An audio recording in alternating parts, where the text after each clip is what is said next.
right, last panel before the lunch break. And we're going to be talking about reducing food waste, which is increasingly being recognized as an effective and non-controversial solution to reduce greenhouse gas emissions, ease pressure on land and water ecosystems used for food production, and alleviate global food insecurity. World Wildlife Federation's National Food Waste Warriors program has landed in Orlando and aims to inspire local K-12 students to take the lead in developing a more circular food system. We've got two speakers. We have Shannon Maganiezin from the VoLo Foundation. She's the press, PR, and podcast director. And Alex Nichols-Vinueza, the World Wildlife Fund program manager for food loss and waste. Welcome to the stage, Shannon and Alex.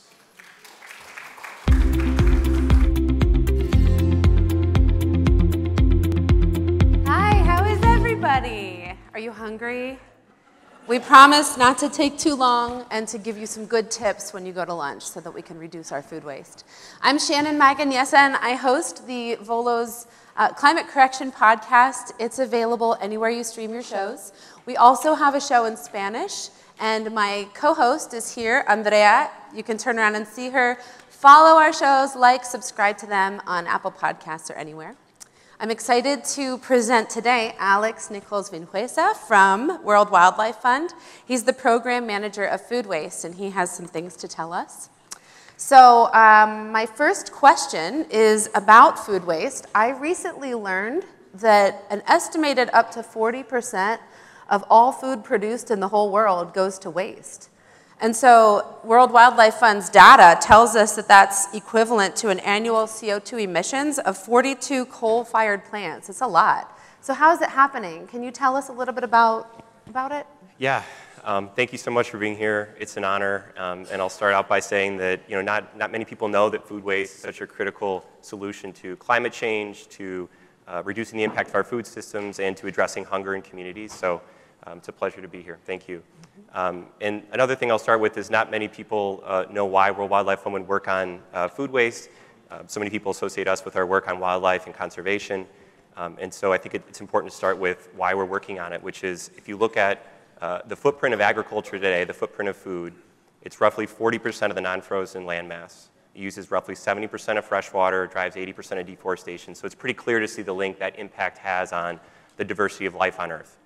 And so if there's one stat you all walk away with from today, it's like what Shannon said, roughly half, 40% of all the food we produce goes to waste. That's almost 10% of global emissions. And when you throw that food away, you're throwing away all the land, all the water, all the labor, everything that went into it. And not only that, when it goes into landfills, food is the #1 thing that's thrown into landfills. And those are disproportionately cited in low-income communities and black and brown communities, right, where they produce methane and cause local and water pollutants. And so when you talk about what drives food waste, no one's for food waste. No one here, it's become a bad habit, if you will. It's become normalized. And so to talk about it at the farm level, I grew up in a farming community working on farms. No farmer is for food waste. It kills them, right, given how hard it is to do what they do. But it has to do with extreme weather. In DC last week, it was 80 degrees one day, 30 degrees the next, right? So there's extreme weather, there's pests. It's the way contracts are structured so that farmers really can't justify the cost of bringing everything out of the field, maybe only that perfect looking produce. And then when you move down the line, cold chain storage, it can be mishandling issues or spoilage that takes place. But then one that I think everyone can understand is date labeling. If you go into a big grocery store, there's almost 50 date labels. Best if used by, freeze by, sell by, no one knows what they mean, right? There's really only one date label that has to do with food safety, which is for baby formula. Everything else is just a suggestion by manufacturers. So, I mean, I think we all understand no one wants to get sick, no one wants their family to get sick, so you play it safe and you just throw it away based on that date. So that causes a lot of confusion, both at the store level and then where the biggest source of food waste is at the household level, and we've just become accustomed as a society to wasting a certain amount. We all spend roughly $1,500 a year on food that we never eat.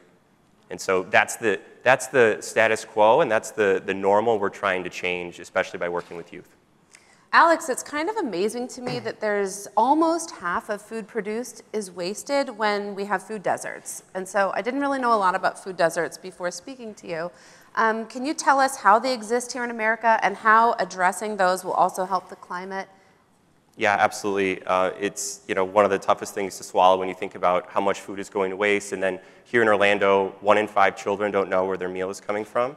And so what we try to do is focus on schools is such a critical source of food for so many low-income families, right, and low-income students. And so our program that we're going to talk about here in a minute tries to focus on Title I schools that have high populations of students on free and reduced meals, since that is such a critical source of food for them, to make sure that that food goes further, right? Food that would otherwise be thrown in the trash, but that's perfectly safe to eat. Think about an unopened bag of carrots, a snack, an unpeeled orange, that can go towards really simple, inexpensive programs, share tables, backpack programs, that gives that food a second chance or a second helping to students who are really suffering from hunger and food insecurity. So there is a program that's been deployed, it's science-based, it's kind of proven to work, called Food Waste Warriors, and you've chosen schools, K through 12, to be the vehicle to fight food waste. Can you tell us about that and where those programs have been deployed? Yeah, we're really proud of this program.